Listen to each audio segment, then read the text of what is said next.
La Russie, le plus grand pays du monde, s'étend de l'Europe de l'Est à l'Asie du Nord.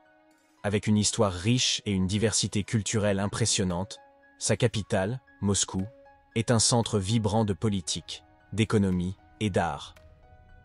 La Russie est connue pour ses vastes paysages, qui incluent des toundras, des forêts et des montagnes. Son influence sur la politique mondiale, son patrimoine littéraire avec des figures comme Tolstoï et Dostoïevski, ainsi que ses contributions à la science et à la technologie en font une nation de grande importance sur la scène internationale. Oymyakon, situé au cœur de la Sibérie en Russie, est célèbre pour être l'un des endroits habités les plus froids de la planète. Avec des températures hivernales pouvant descendre jusqu'à -60°C, ce petit village d'environ 500 habitants fait face à un climat extrême pendant une grande partie de l'année. Fondé comme lieu pour les éleveurs de rennes, Oymyakon a maintenu un mode de vie traditionnel malgré des conditions difficiles. La vie à Oymyakon tourne autour de l'adaptation au froid. Les maisons sont construites sur pilotis pour empêcher la chaleur intérieure de faire fondre le pergélisol.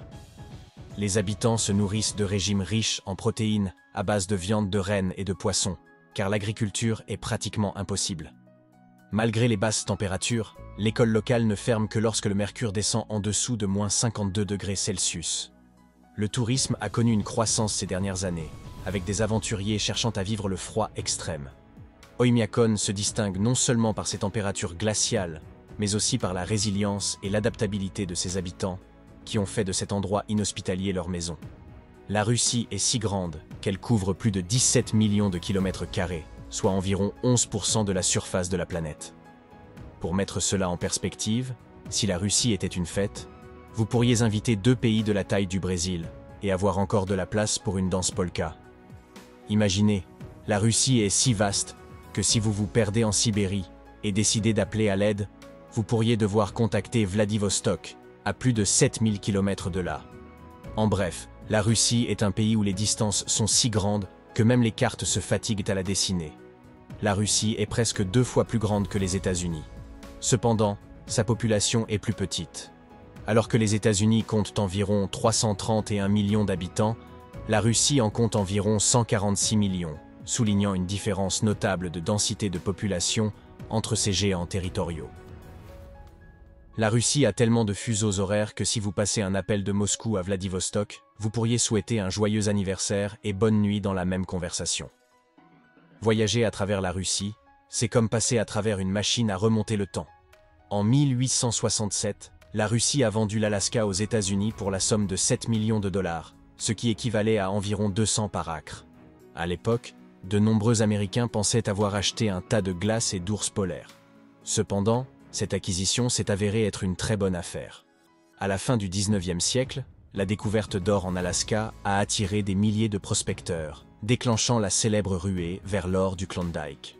La région est devenue un foyer d'activité et a contribué de manière significative à l'économie des États-Unis. En 1959, l'Alaska est devenu le 49e État des États-Unis. Aujourd'hui, l'Alaska est connu pour sa beauté naturelle époustouflante, sa faune et ses ressources minérales. Son vaste territoire offre d'innombrables possibilités d'aventure et de tourisme.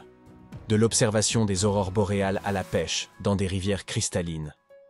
Malgré sa renommée, l'Alaska reste un endroit où la nature règne.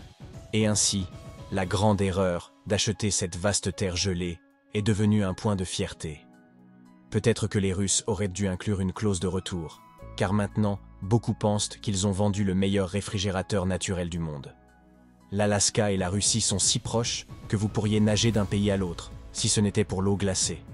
Pendant la guerre froide, ce petit détroit de Bering est devenu un grand mur de glace métaphorique. Imaginez, des voisins si proches qu'ils auraient pu partager des recettes de soupe de poisson, mais au lieu de cela, ils se sont espionnés. À seulement 4 km entre les îles Diomède, un bonjour d'un Russe à un Américain serait devenu un suspect. Comment ça va? Une des nombreuses différences entre la Russie et les États-Unis est la façon dont la bière est considérée. Par exemple, aux États-Unis, la bière est une boisson alcoolisée vendue uniquement aux adultes, mais en Russie, jusqu'en 2011, elle était considérée comme de la nourriture. Selon la législation russe, seules les boissons contenant plus de 10% d'alcool étaient classées comme alcoolisées, permettant la vente sans restriction de la bière. En Russie, l'espérance de vie entre les hommes et les femmes montre une disparité notable. Les femmes vivent en moyenne 74 ans, tandis que les hommes n'atteignent que 66 ans. Cette différence de 8 ans est due à plusieurs facteurs, l'alcoolisme étant l'un des plus significatifs. La consommation excessive d'alcool en Russie est un problème endémique, surtout parmi les hommes.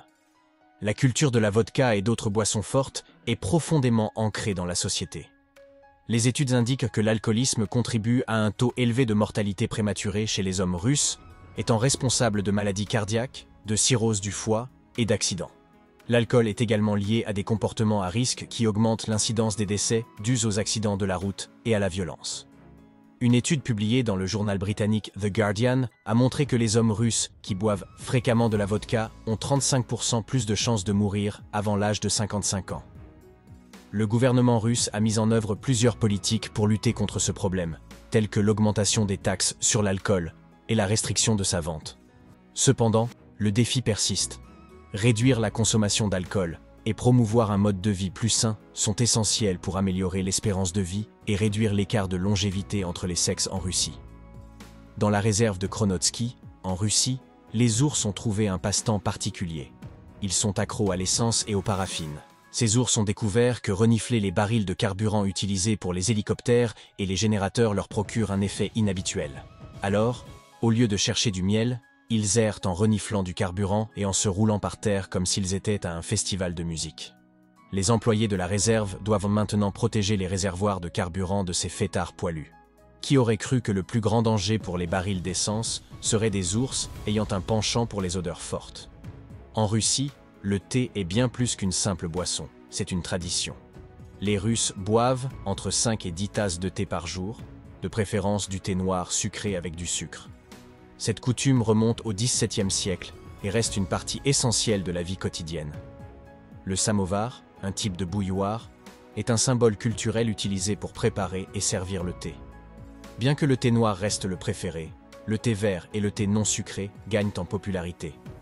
Dans un pays connu pour son froid, le thé chaud est le compagnon parfait pour combattre les basses températures.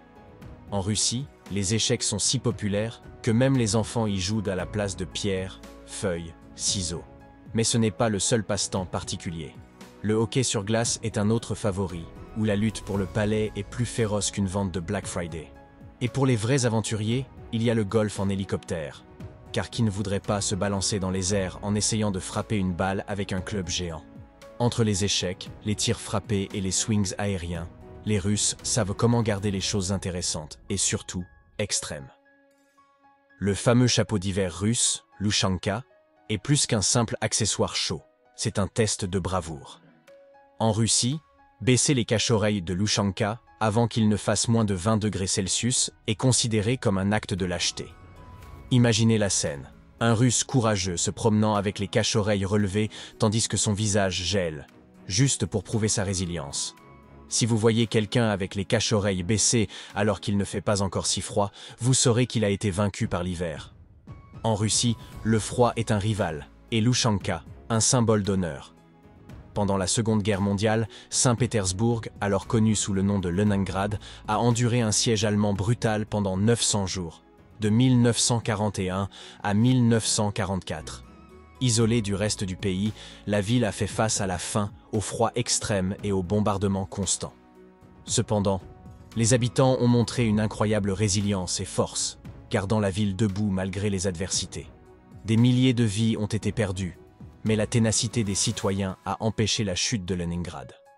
Cet épisode est devenu un symbole de la détermination et de l'esprit indomptable du peuple russe pendant la guerre. La Russie est une mosaïque culturelle, avec environ 190 groupes ethniques différents. Cette diversité comprend des Russes, des Tatars, des Ukrainiens, des Bachkirs, des Tchouvaches et bien d'autres, chacun avec ses propres traditions, langues et coutumes. Ce riche mélange ethnique contribue à la culture vibrante du pays, reflétée dans les festivals, la cuisine et les arts. Des steppes de Sibérie aux montagnes du Caucase, la diversité de la Russie est un témoignage de son vaste et complexe patrimoine culturel. Les célèbres poupées russes Matryoshka, ces charmantes poupées gigognes, pourraient avoir leurs racines au Japon.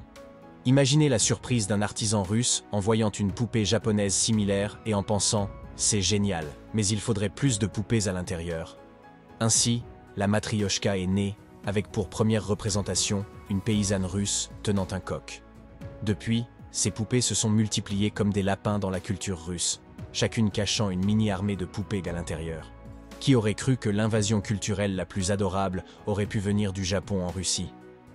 Le jeu emblématique Tetris a été créé en Russie en 1984 par l'ingénieur Alexei Pajitnov.